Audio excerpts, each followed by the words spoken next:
ओम नमो भगवते वासुदेवाय। जय श्री हरि। आप सभी का हमारे YouTube चैनल पर हार्दिक स्वागत है। आज सुने ज्येष्ठ कृष्ण पक्ष की अपरा एकादशी व्रत की पौराणिक कथा। एक बार युधिष्ठिर ने पूछा, जनार्दन, ज्येष्ठ मास के कृष्ण पक्ष में किस नाम की एकादशी होती है? मैं उसका महात्म्य सुनना चाहता हूँ। आप उसे बताने की कृपा कीजिए। तब भगवान श्री कृष्ण बोले, हे राजन, तुमने संपूर्ण लोगों के हित के लिए बहुत उत्तम बात पूछी है। राजेंद्र, इस एकादशी का नाम अपरा है। ये बहुत पुण्य प्रदान करने वाली और बड़े बड़े पातकों का नाश करने वाली है। ब्रह्म हत्या से दबा हुआ, गोत्र की हत्या करने वाला, गर्भस्थ बालक को मारने वाला, पर निंदक तथा पर स्त्री लंपट पुरुष भी अपरा एकादशी के सेवन से निश्चय ही पाप रहित हो जाता है। जो झूठी गवाही देता, मापतोल में धोखा देता, बिना जाने ही नक्षत्रों की गणना करता और कूटनीति से आयुर्वेद का ज्ञाता बनकर वैद्य का काम करता, ये सब नरक में निवास करने वाले प्राणी हैं। परंतु अपरा एकादशी के सेवन से ये भी पाप रहित हो जाते हैं। यदि क्षत्रिय छात्र धर्म का परित्याग करके युद्ध से भागता है तो वह क्षत्रियोचित धर्म से भ्रष्ट होने के कारण घोर नरक में पड़ता है। जो शिष्य विद्या प्राप्त करके स्वयं ही गुरु की निंदा करता है, वह भी महापातकों से युक्त होकर भयंकर नरक में गिरता है। किंतु अपरा एकादशी के सेवन से ऐसे मनुष्य की भी सद्गति हो जाती है।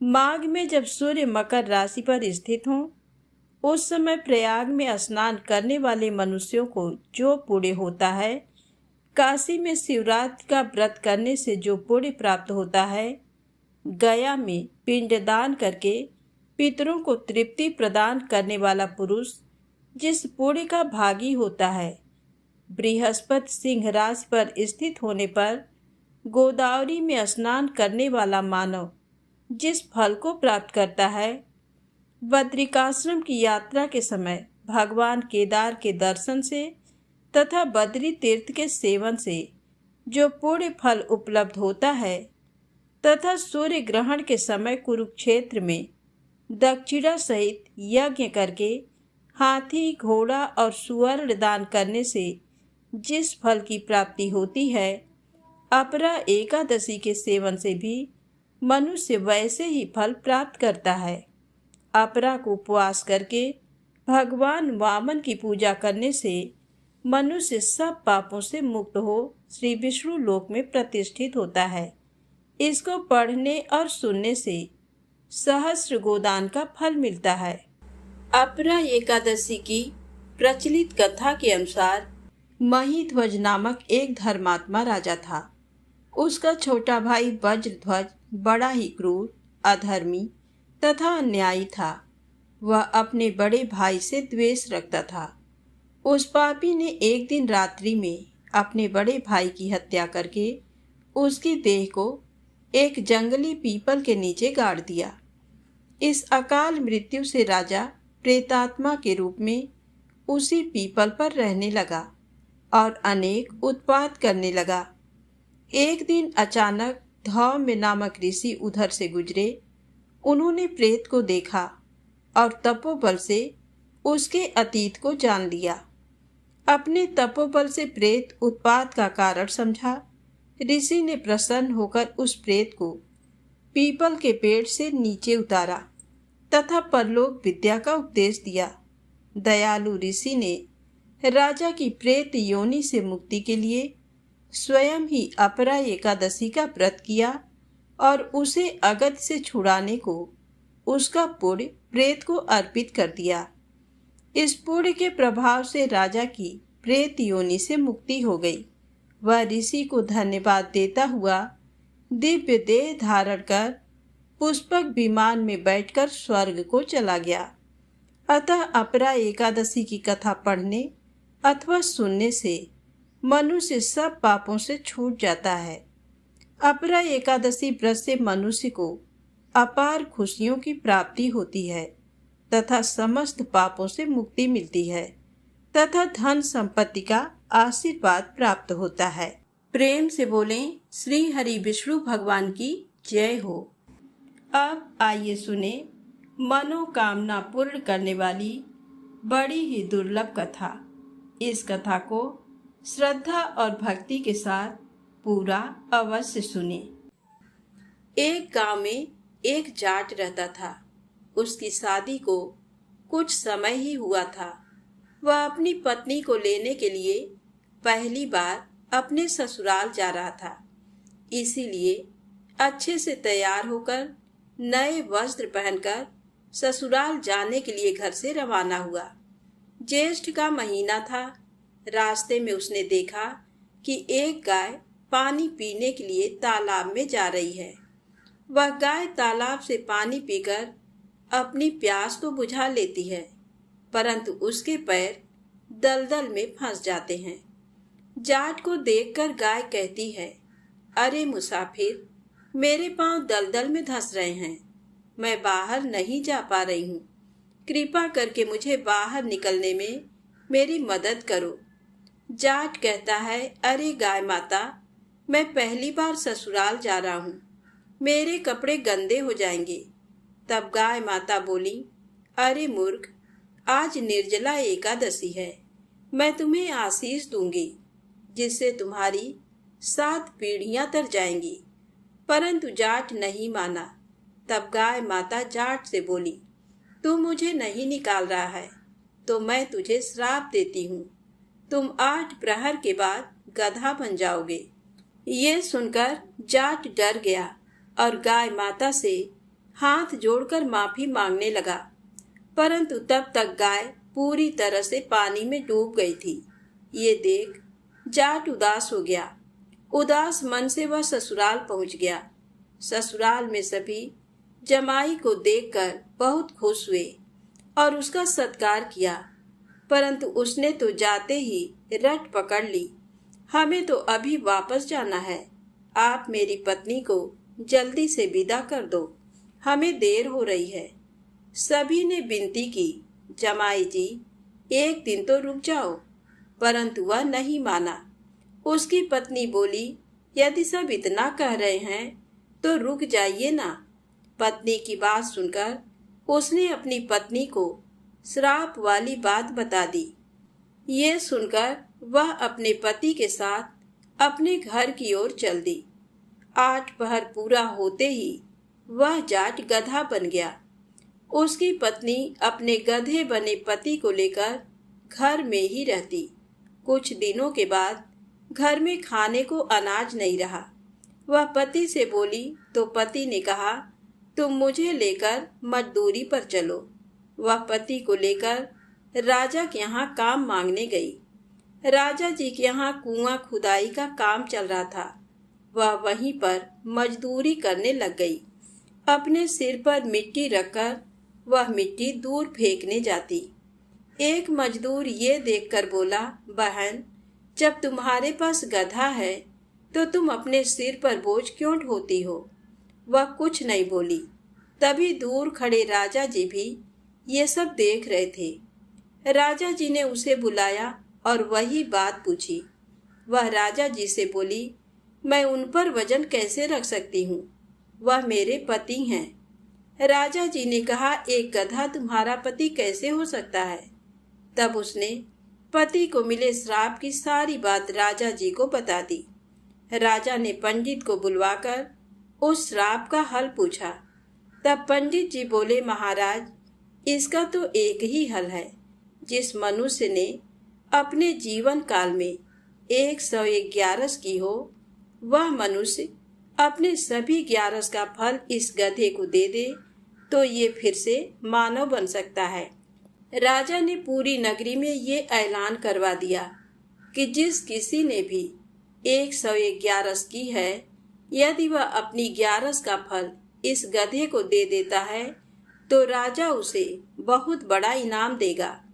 लेकिन पूरी नगरी में ऐसा कोई नहीं था किसी ने 11, किसी ने 21, तो किसी ने 51 ग्यारस की थी। तभी एक बुढ़िया माई आई और बोली, महाराज, मैंने पूरी 101 एकादशी का व्रत किया है। तब राजा बोले, यदि तुम अपने सभी 11 का फल इस गधे को दे दो तो मैं तुम्हें मुंह मांगा इनाम दूंगा। बुढ़िया माई ने कहा, महाराज, मैं धन लेकर क्या करूंगी? मैं आज हूँ, कल नहीं। मैं अपने सभी 11 का फल इसे दे दूंगी, परंतु निर्जला 11 का फल मैं अपने पास रखूंगी, क्योंकि इसी एक एकादशी से मुझे मोक्ष की प्राप्ति होगी।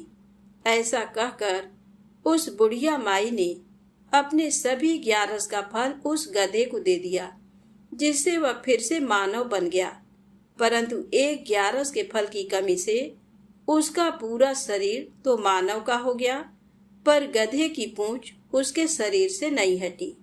हे गौ माता, जो श्राप आपने उस व्यक्ति को दिया, ऐसा श्राप किसी मानव को मत देना। तो प्रेम से बोलें, गौ माता की जय हो, लक्ष्मी नारायण भगवान की जय हो। आइए सुने भगवान श्री विट्ठल जी की बड़ी ही अद्भुत कहानी। पंढरपुर में एक ब्राह्मण थे।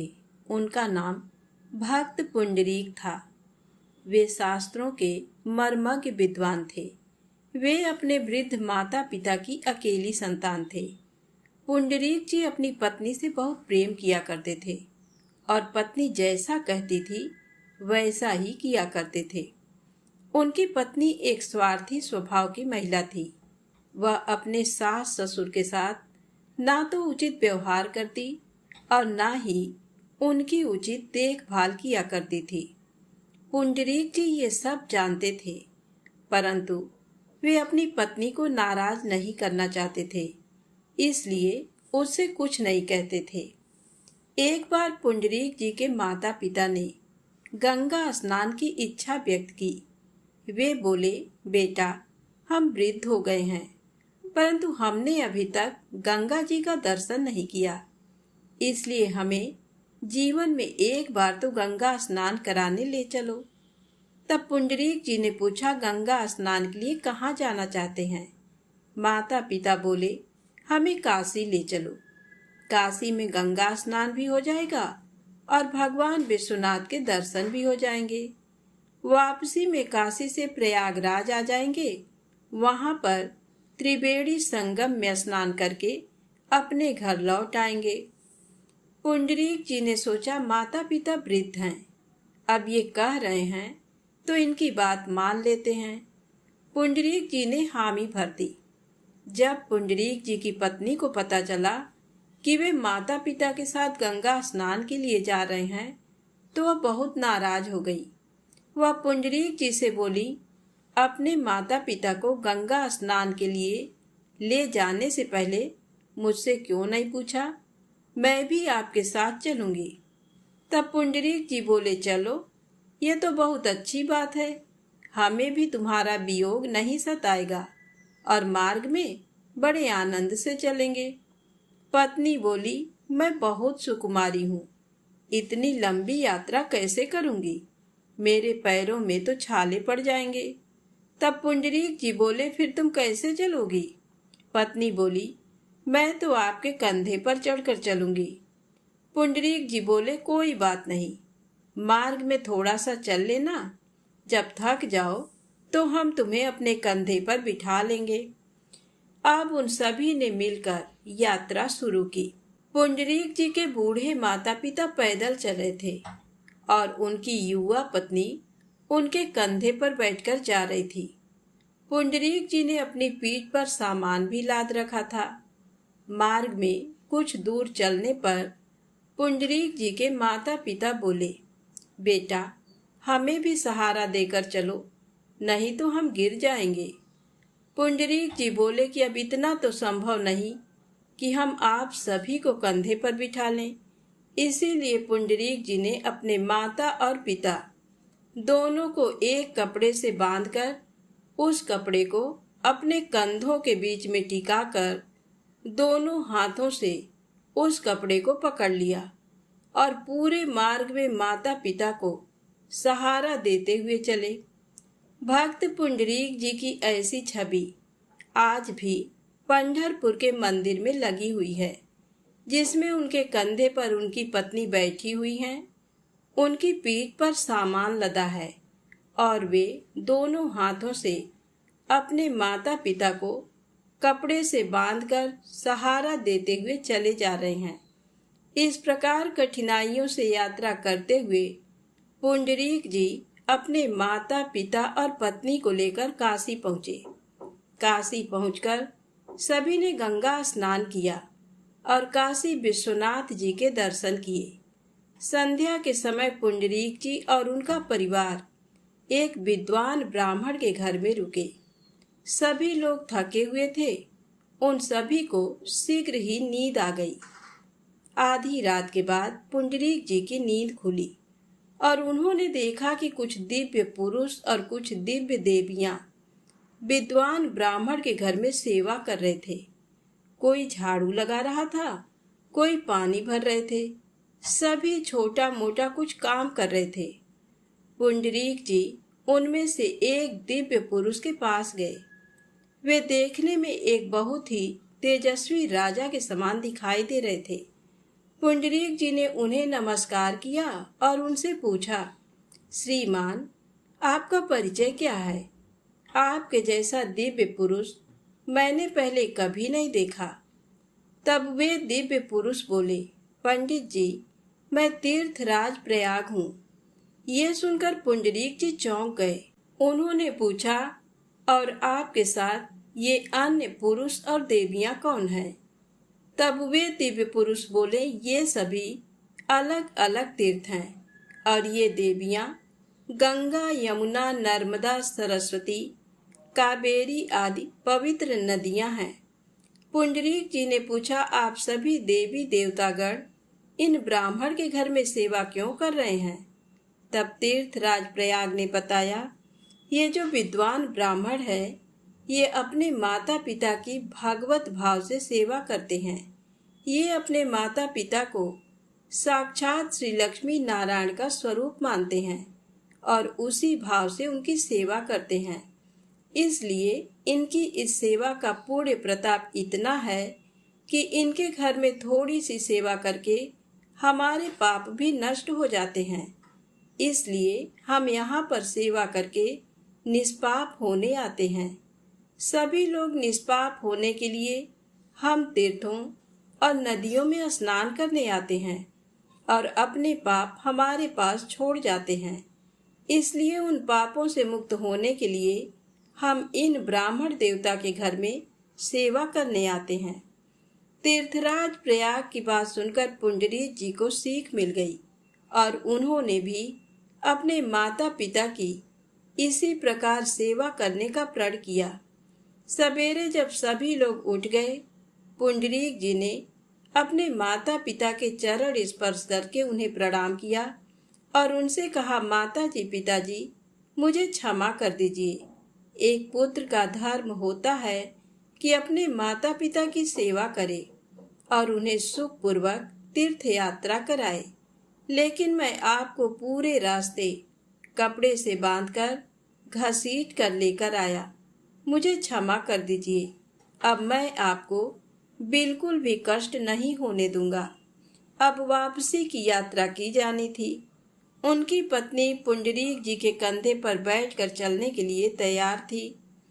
पुंडरीक जी शरीर से रिष्ट पुष्ट और बलवान थे, इसलिए उन्होंने अपने एक कंधे पर अपने पिताजी को बैठाया और दूसरे कंधे पर अपनी माता जी को बैठाया। ये देखकर उनकी पत्नी नाराज हो गई और बोली, ये क्या कर रहे हो? आपके कंधे पर बैठकर तो मैं चलूंगी, आप अपने माता पिता को क्यों बैठा रहे हैं? तब पुंडरीक जी बोले, अब मैं अपने माता पिता को कोई कष्ट नहीं होने दूंगा, इसलिए मैं उन्हें कंधे पर बिठाकर ले जा रहा हूँ और अब तुम्हें पूरे मार्ग में पैदल ही चलना है। पत्नी बोली, मैं इतनी दूर पैदल नहीं चल सकती। अगर आप मुझे कंधे पर बैठाकर नहीं ले जाएंगे तो मैं यहीं रह जाऊंगी। ये सुनकर पुंडरीक जी कठोर स्वर में बोले, तुम चाहो तो यहीं रह सकती हो, लेकिन मैं तो अपने माता पिता को ही कंधे पर बैठाकर ले जाऊंगा। ये सुनकर पत्नी समझ गई कि अब पुंडरीक जी ने अपने माता पिता की सेवा करने का निश्चय कर लिया है, इसलिए अब वह उसकी एक नहीं सुनने वाले।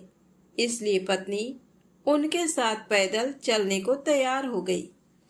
इसके बाद पुंडरीक जी ने अपनी पत्नी को कड़े शब्दों में ये भी कह दिया कि आज से मैंने अपने माता पिता की सेवा करने का जो निश्चय किया है, यदि तुम उसमें मेरी सहयोगी बन सको तो ही हमारे साथ चलो, अन्यथा हमें तुम्हारी कोई आवश्यकता नहीं।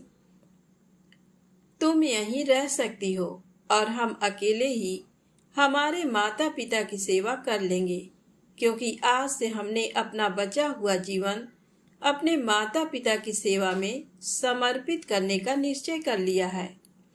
यह सुनकर उनकी पत्नी की अकल ठिकाने आ गई और उसने पुंडरीक जी का हर काम में साथ देने का वचन दिया।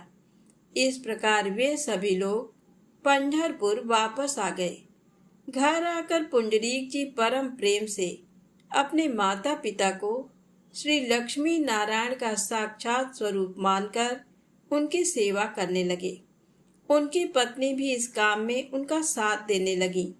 बहुत समय तक माता पिता की सेवा करते करते पुंडरीक जी की पितृभक्ति सिद्ध होने लगी। उनकी भक्ति पर भगवान श्री नारायण रीझ गए। एक दिन भगवान श्री नारायण की भक्त पुंडरीक जी से मिलने की इच्छा हुई। वे बैकुंठ से पुंडरीक जी से मिलने जाने लगे। तभी माता लक्ष्मी जी बोली, हे प्रभु, आप कहाँ जा रहे हैं? श्री नारायण जी बोले, देखो लक्ष्मी जी, बुरा मत मानना, कोई कहीं जा रहा हो तो पीछे से उसे टोका नहीं करते। लक्ष्मी जी बोली, प्रभु, अब तो मैंने पूछ ही लिया है, तो बता भी दीजिए आप कहाँ जा रहे हैं। तब श्री नारायण बोले कि मैं एक भक्त का दर्शन करने जा रहा हूँ। यह सुनकर लक्ष्मी जी चौंक गई और बोली, सभी ऋषिगण, इंद्र आदि देवता, ब्रह्मा और भगवान शिव भी आपका दर्शन करना चाहते हैं, लेकिन ये ऐसा कौन सा भक्त है जिसके दर्शन आप करना चाहते हैं? तब श्री नारायण बोले, हमारा एक विचित्र भक्त है।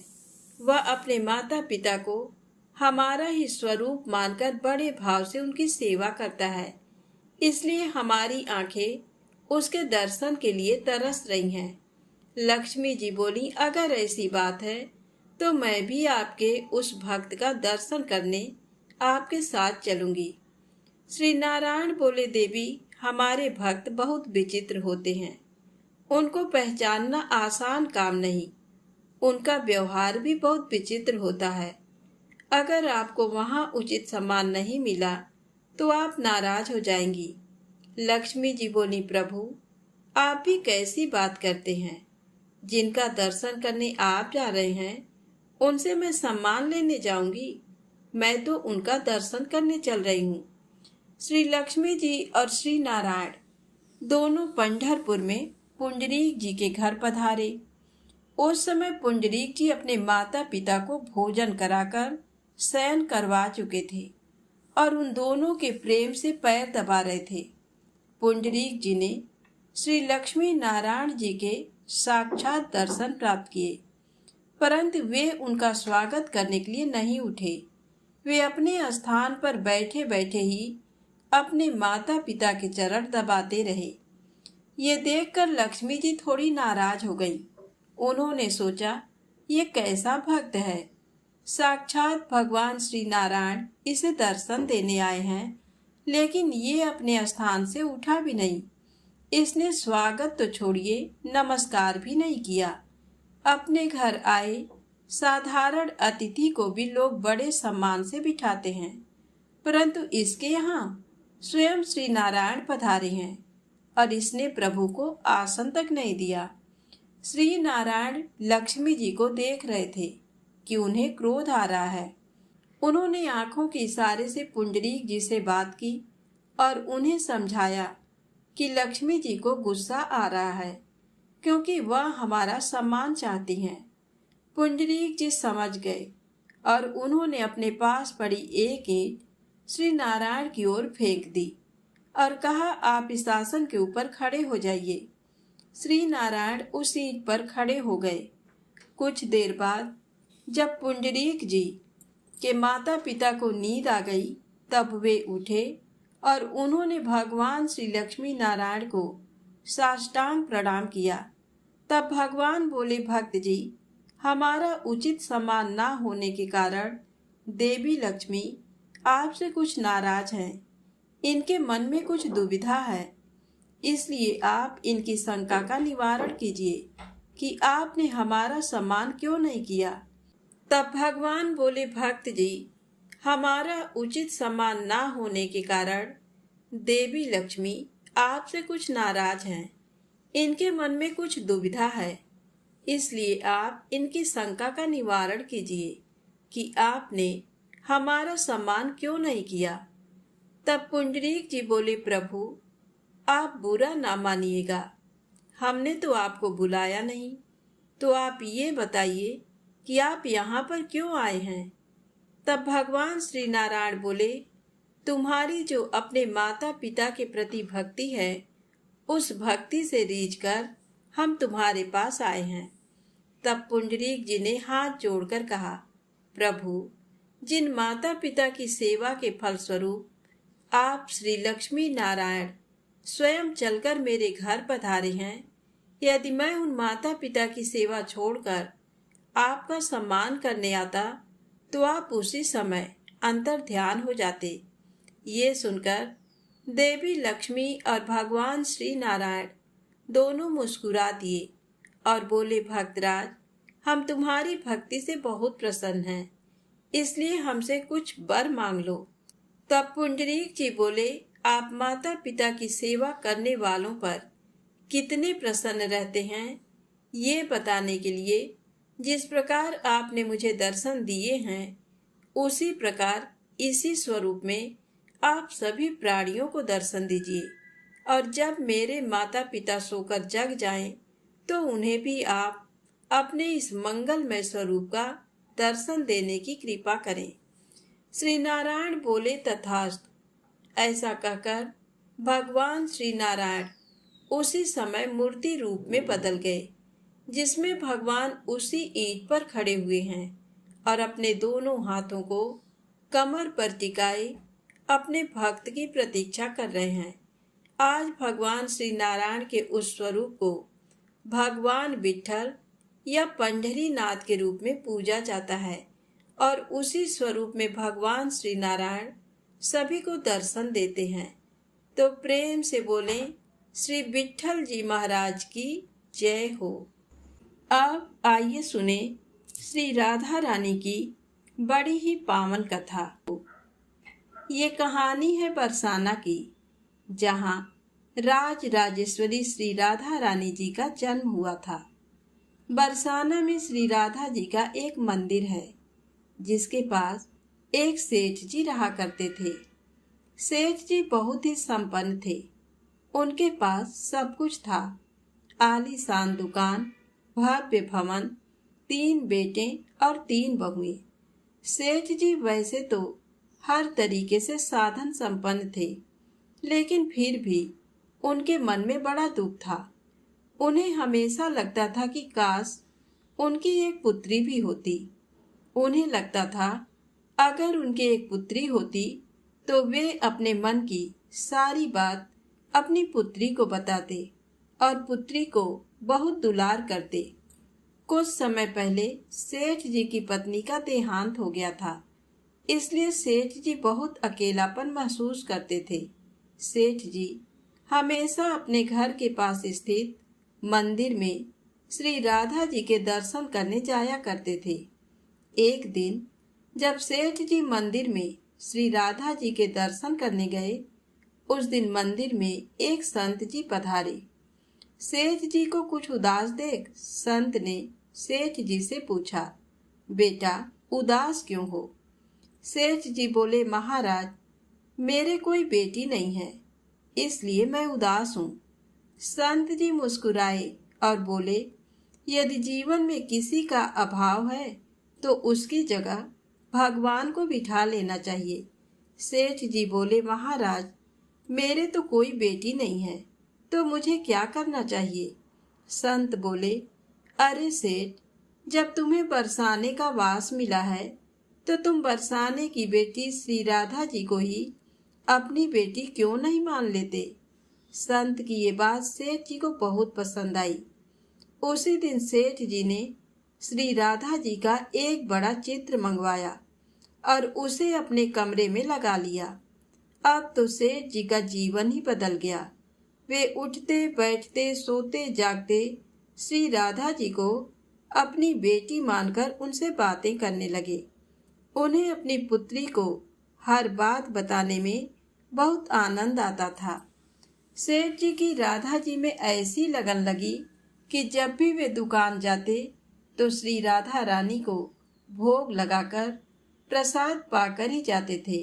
शाम को लौटते तो राधा जी को प्रणाम करते, उनसे बातें करते और भोग लगाकर फिर प्रसाद ग्रहण करते और हर समय श्री राधे संकीर्तन किया करते थे और हर समय प्रसन्न चित्त रहा करते थे। जब भी सेठ जी से कोई उनका परिचय पूछता तो सेठ जी कहते, 3 बहू बेटे हैं घर में, सुख सुविधा है पूरी, संपत्ति भरी भवन में रहती, नहीं कोई मजबूरी, कृष्ण कृपा से जीवन पथ में आती ना कोई बाधा, मैं बड़भागी पिता हूँ मेरी, बेटी है श्री राधा। मैं बड़भागी पिता हूँ मेरी, बेटी है श्री राधा। एक दिन सेठ जी के घर में चूड़ी पहनाने वाली मनिहारिन आई। तीनों बहुओं ने बारी बारी से जाकर मनिहारिन से चूड़ियां पहन ली। श्री राधा जी को लगा कि आज हमारे पिता के घर में चूड़ी पहनाने वाली आई है, तो मैं भी जाकर चूड़ियां पहन लेती हूँ। जैसे ही तीनों बहुएं चूड़ियां पहनकर गईं, श्री राधा जी प्रकट हो गईं। मनिहारिन ने जब राधा जी का स्वरूप देखा तो वह उन्हें देखते ही रह गई। राधा जी बोली, मुझे भी चूड़ी पहनाओ। मनिहारिन ने समझा इनके घर में कोई मेहमान आया होगा। ये सोचकर मनिहारिन ने राधा जी को भी चूड़ियां पहना दी। श्री राधा जी चूड़ियां पहनकर एक ओट में जाकर अंतर ध्यान हो गई। सभी को चूड़ियां पहनाकर मनिहारिन हमेशा की तरह चूड़ियों का पैसा लेने सेठ जी की दुकान पर चली गई। मनिहारिन को देखते ही सेठ जी बोले, घर पर चूड़ियां पहनाने गई थी, ये लो तुम्हारे पैसे। सेठ जी ने मनिहारिन को हर बार के जितने ही पैसे दे दिए। तब मनिहारिन बोली, सेठ जी, इस बार मैं ज्यादा पैसे लूंगी। मैंने आपके घर में 3 जनों को नहीं बल्कि 4 जनों को चूड़ियां पहनाई हैं। सेठ जी बोले, हमारे घर में 3 बहुओं के अलावा चौथी तो कोई है ही नहीं चूड़ी पहनने वाली। तब मनिहारिन बोली, ये मैं नहीं जानती, लेकिन मैंने तो चूड़ी 4 को पहनाई है। सेठ जी बोले कि बाकी के पैसे मैं पहले घर में पता करूंगा, उसके बाद दूंगा। तब मनिहारिन बोली, ठीक है सेठ जी, आप घर में पता कर लीजिएगा। ये कहकर मनिहारिन चली गई। शाम को सेठ जी घर पहुंचे। उन्होंने घर में मनिहारिन के बारे में पूछा। उनकी बहुओं ने कहा कि केवल हम तीनों ने ही चूड़ियां पहनी थी। सेठ जी बोले, मैं भी कहूँ कि चौथा तो कोई है ही नहीं हमारे घर में जो चूड़ियां पहने। इस प्रकार सेठ जी ये बात भूल गए और अपने नित्य काम में लग गए। सेठ जी राधा राधा बोलते बोलते श्री राधा जी को प्रसाद का भोग लगाकर और भोजन करके सो गए। जब सेठ जी को नींद आ गई तो उनके स्वप्न में श्री राधा जी प्रकट हो गई। राधा जी बहुत उदास थीं। उनकी आंखों में आंसू थे। सेठ जी ने पूछा, बेटी उदास क्यों हो? श्री राधा जी बोली, आज मेरा मन बहुत दुखी है। मैंने आज अपने पिता का घर समझकर यहाँ उस मनिहारिन से चूड़ियां पहनी थी। परंतु पिताजी, आपने उस मनिहारिन को मेरी चूड़ियों का मोल नहीं चुकाया। पिताजी, आपने मुझे बेटी तो बना लिया, परंतु आपको मेरी याद नहीं आई। आपने मुझे भुला दिया। इससे मैं बहुत दुखी हूँ। ये सुनकर सेठ जी सपने में ही रोते हुए बोले, बेटी, मुझे क्षमा कर दो, मुझसे बहुत बड़ी भूल हो गई। सेठ जी तुरंत नींद में से उठ बैठे। उनकी आंखों से आंसू आ रहे थे। सेठ जी ने तुरंत तिजोरी में से पैसे निकाले और मनिहारिन के घर की तरफ चल दिए। सेठ जी ने मनिहारिन के घर का दरवाजा खटखटाया। मनिहारिन ने दरवाजा खोला। सेठ जी, आप इतनी रात को? सेठ जी को अपने घर पर देखकर मनिहारिन चौंक गई। सेठ जी के नेत्रों में आंसू भरे थे। सेठ जी बोले, तुम्हारे जैसा बड़भागी कोई नहीं है। मनिहारिन बोली, सेठ जी, क्या हुआ? सेठ जी बोले, मैंने राधा जी को अपनी बेटी बनाया, परंतु मैंने उन्हें कभी अपने नेत्रों से नहीं देखा। लेकिन तुमने आज उन्हीं राधा जी को अपने हाथों से चूड़ियां पहनाई है। आज तुम्हारे जितना भाग्यशाली इस धरती पर कोई नहीं है।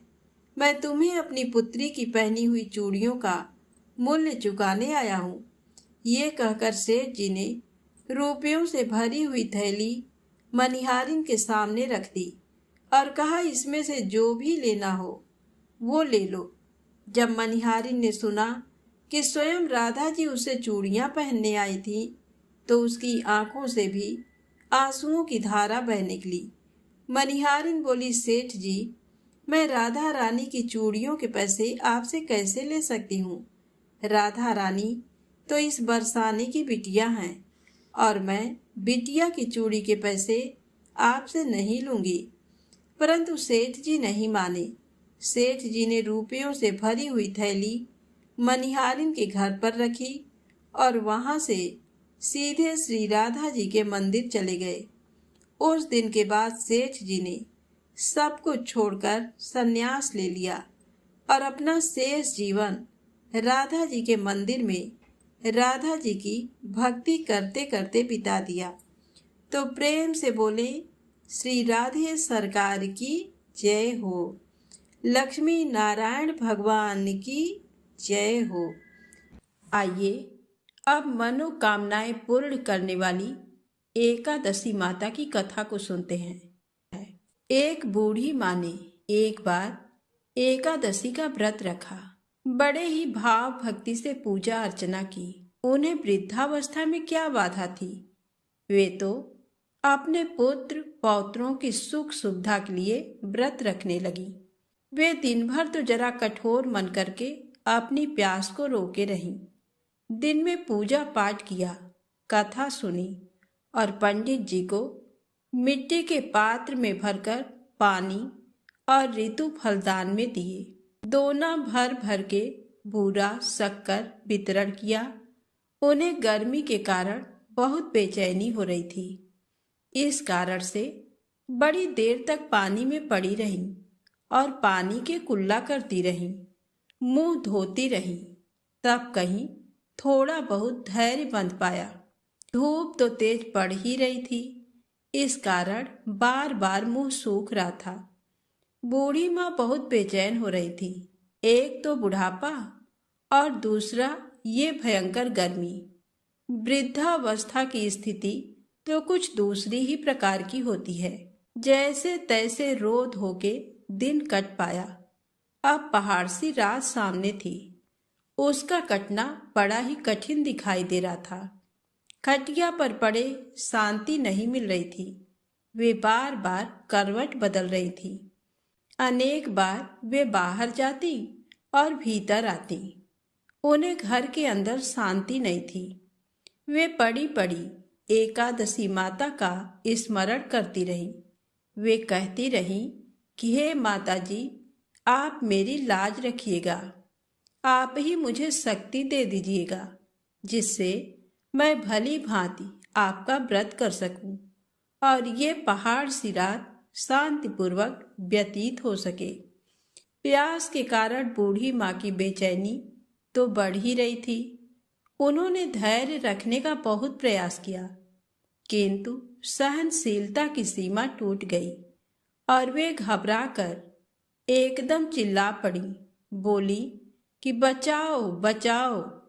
अम्मा का चिल्लाना सुनकर परिवार भर के नर नारी, बच्चे और पड़ोसी सभी बूढ़ी अम्मा के खटिया के समीप पहुंच गए और सबने पूछा कि अम्मा जी, आपको क्या हुआ? आप क्यों चिल्ला रही हैं? आप इस वृद्धावस्था में ये कठिन व्रत क्यों कर रही हैं? अम्मा जी, शक्ति से ही भक्ति होती है। थोड़ी ही देर में वे फिर से बोली कि अरे, हमारे तो प्राण ही निकले जा रहे हैं। मेरी छाती पर ठंडे पानी का घड़ा रख दीजिए। नातियों ने दादी की छाती पर ठंडे पानी का पात्र रख दिया। तब कहीं उन्हें थोड़ा बहुत आराम मिला और थोड़ी देर के लिए उन्होंने अपनी आंखें बंद कर ली। एकादशी माता ने सोचा कि ये बूढ़ी अम्मा है तो बहुत कठोर, जरा जाकर उनकी परीक्षा लेना चाहिए। वे आधी रात को मुर्गा बनकर टेर लगाने लगी। मुर्गा की आवाज सुनकर दादी जल्दी से उठी और बाहर जाकर आसमान की ओर देखा, किंतु आसमान में कहीं उन्हें प्रातःकालीन तारा दिखाई नहीं दिया। वे सोचने लगी कि ये मुर्गा क्यों और कैसे बोल गया। उन्हें प्यास तो लगी रही थी, थोड़ा बहुत उनका मन भी विचलित होने लगा था, किंतु अंत में उन्होंने दृढ़ निश्चय किया कि मैं अब व्रत को पूर्ण करके ही छोड़ूंगी, चाहे भले ही मेरे प्राण निकल जाएं। ये सोचकर फिर वे खटिया पर शिथिल होकर लेट गई। थोड़ी ही देर में एकादशी माता ने उनकी फिर से परीक्षा लेनी चाहिए। एक छोटी सी बालिका के रूप में एक गिलास में शरबत लेकर उनके सिरहाने खड़ी हो गई और जोर से बोली कि दादी जी, सवेरा हो गया है, आप हाथ मुंह धोकर शरबत पी लीजिए। पहले तो शरबत का गिलास देकर उनका मन डगमगा गया, किंतु अचानक व्रत का स्मरण हो आया और उन्होंने सोचा कि मैं किसी भी प्रकार से अभी शरबत नहीं पी सकती हूँ, और वे शांतिपूर्वक अपनी खटिया पर लेट गईं। फिर थोड़ी ही देर में उन्हें ऐसा लगा जैसे किसी ने उन्हें पानी के कुएं में पटक दिया हो। वे बड़ी देर तक उस कुएं में हाथ पांव चलाती रहीं, किंतु उन्होंने अपने मुंह में पानी की एक बूंद भी नहीं जाने दी और वे दृढ़तापूर्वक अपना व्रत पालती रहीं। थोड़ी ही देर में न जाने कहां से सामने आग जलने लगी, जिससे भारी गर्मी बढ़ने लगी। प्यास के कारण प्राण निकलने लगे, किंतु बूढ़ी अम्मा का कुछ भी नहीं बिगाड़ पाया। वे जैसे थी उसी तरह मुस्कुराती हुई सी बैठी रहीं। थोड़ी ही देर में बाहर प्रकाश दिखाई देने लगा। ऐसा लगा कि जैसे सवेरा हो गया हो। बूढ़ी अम्मा ने जब बाहर निकलकर देखा तो समझ गई कि अभी सवेरा होने में 3-4 घंटे की देरी है। ये जानकर वे शांतिपूर्वक इधर उधर घूमने फिरने लगी। एकादशी माता ये बात अच्छी तरह से समझ गई कि ये बूढ़ी अम्मा किसी भी प्रकार से अपने व्रत से नहीं टल सकती। वे उनके सत्य व्रत को अच्छी तरह से समझ गई। सवेरा होते ही बूढ़ी माता ने स्नान किया, भगवान का पूजन पाठ किया, एकादशी माता की कथा सुनी, ब्राह्मणों को दक्षिणा देकर भोजन कराया। तब कहीं उन्होंने जल ग्रहण किया। कन्याओं को भोजन कराने के बाद अम्मा ने स्वयं भोजन किया। उस श्रेष्ठ व्रत के प्रताप से बूढ़ी अम्मा की आयु में वृद्धि हो गई। उनका घर परिवार हरा भरा हो गया। घर में अब उनके कोई अभाव नहीं रहा। वे हर तरह के सुख साधनों से संपन्न हो गई। नाती नातिनों से उनका घर भर गया और वे उसी दिन से 12 महीने की एकादशी का व्रत करने लगी। एकादशी माता के व्रत के प्रताप से इस संसार में हर प्रकार के सुख भोग कर अंत में बैकुंठ धाम को चली गईं। जैसे एकादशी माता ने बूढ़ी माता और उनके परिवार को हरा भरा किया, ऐसे ही एकादशी माता हम सभी की मनोकामनाओं को पूर्ण करें। तो बोलिए श्री लक्ष्मी नारायण भगवान की जय हो। एकादशी माता की जय हो।